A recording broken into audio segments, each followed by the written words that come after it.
In this video, I'm going to talk about the skeleton in the Hmong language, specifically the upper part of it, because there's quite a bit of vocabulary. Before I start, I'd like to explain a couple of things that are important. Some of the words on this list are not necessarily what we would call natural Hmong words. They are certainly Hmong words, but what I mean by that is they are not words that when you say the word, a person would immediately think of that part of the skeletal system. And the reason for that is that some parts of the skeletal system are not often spoken of or don't have common words for. So some of these are more descriptions. Hopefully, when you say them, a person would go to the right spot right away. But in any case, it will help. It will help you describe all parts of the upper skeleton. Also, I have the phrases here or the words in both White Hmong and Green Hmong. So the black letters are White Hmong, the Green Hmong or Blue Hmong letters are in blue, and I'll pronounce both of them with a bit of explanation where necessary. So let's start right away. The first set of words refer to the skull. So we have two words in White Hmong, cha tao ho, cha tao ho, and the Green Hmong or Blue Hmong equivalent, Chang Dao Ho, Chang Dao Ho. And that literally is the bone of the head. You'll see the word cha and chang a lot. And the reason for that is that's the word to describe a bone. Another word for the skull is kao kao dao ho. Kao kao dao ho. Now, kao kao, the word kao kao is kind of like the word for a shell or an exoskeleton, like you would see on a crab. So when we say that and then add the word head, you get the picture of the shell of the head or the skull.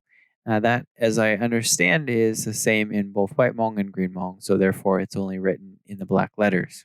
The next word, if we're referring to the teeth, nia, nia, and the Green Hmong is na, na. The classifier for one tooth is tu, or for the set or multiple teeth, jaw, because we know jaw is a pluralizer.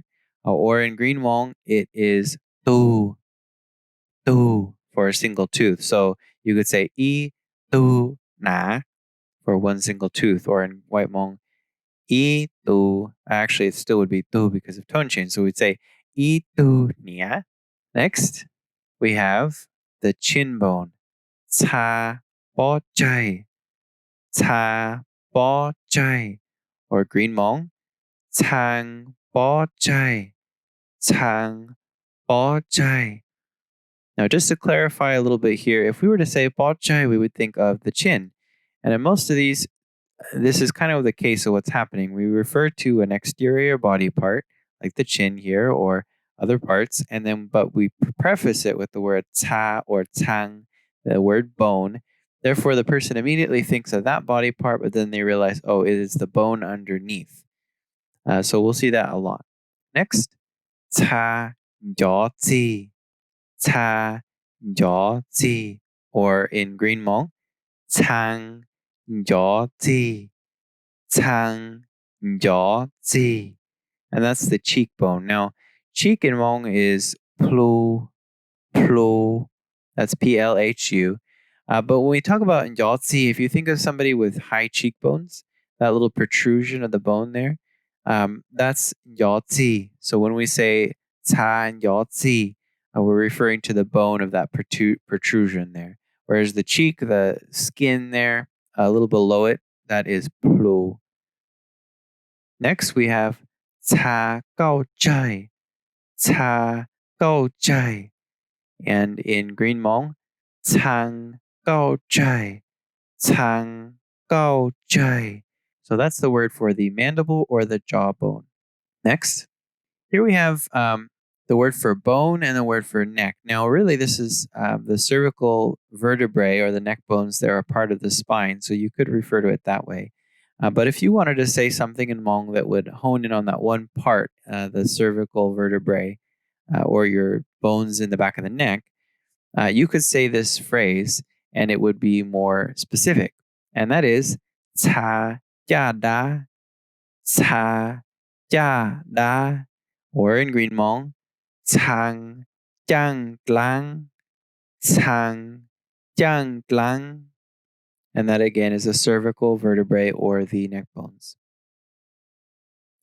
What do we have next?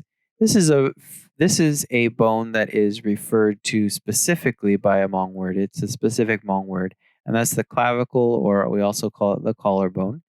The word is kai, kai, with the classifier tu, or kai in Green Hmong, kai, classifier tu, and that's the clavicle or the collarbone there. For the sternum, we could say cha hou da, cha hou da, or in Green Hmong, chang hou da, chang hou da. One kind of a funny bone here, not the funny bone, but an interesting bone is the xiphoid process. If you're like me, you probably haven't heard of that until later in life, that English word, xiphoid process. But in Hmong, it's something that's referred to quite often. So it's certainly worth learning, even though you may have just heard it for the first time in English. In Hmong, we call that gao xia, gao xia. And in Green Hmong, that was White Hmong. So in Green Hmong, we call it gao sha, gao sha. That translates roughly to the horn or the tooth of the chest. If we're referring to the humerus bone, that's the upper arm bone, we could call that cha ba, cha ba in White Hmong. Or in Green Hmong, there's a couple terms to refer to it. You could say chang bang, chang bang, or chang jiang bang, chang jiang bang. Next, the scapula or the shoulder blade bones, we refer to as cha luopu, cha luopu, or in Green Hmong, chang luopu, chang luopu. After that, we have the ribs. So for rib, the White Hmong word is ta, and sorry again, that's ta. And for Green Hmong, it's tang, tang.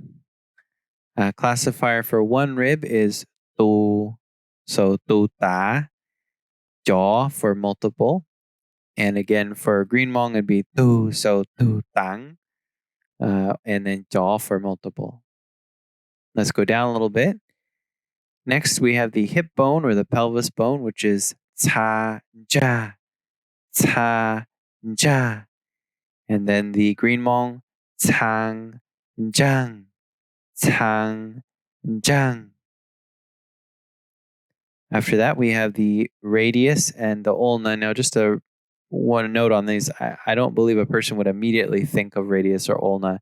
This is more of a descriptive pointing way of saying like the bone in that part of the arm. So just a heads up for that. But in any case, radius, cha ba lo, cha ba lo. And then Green Hmong, chang bang lu, chang bang lu. After that, the ulna, another part of the forearm bone, another bone of the forearm. White Hmong, cha ba me, cha ba me. And then Green Hmong, chang bang mi, chang bang mi. And finally, we have the spine, referring to the spinal column or the bone, not the spinal cord, just so we're clear. The spinal column or the spine bone we would call cha ga gao, cha ga gao, or chang gang gao, chang gang gao in Green Hmong. In conclusion, I don't have much to say in conclusion. Just practice these words. I hope it's helpful having a way to reference the different parts of the skeleton, especially in a medical setting. Hopefully, it'll be help smooth out communication. And I hope to produce more resources along these lines as well, including the rest of the skeleton, more anatomical resources. You can find more resources at my and my wife's website at studymong.com. Thank you for watching, and I'll see you in the next video.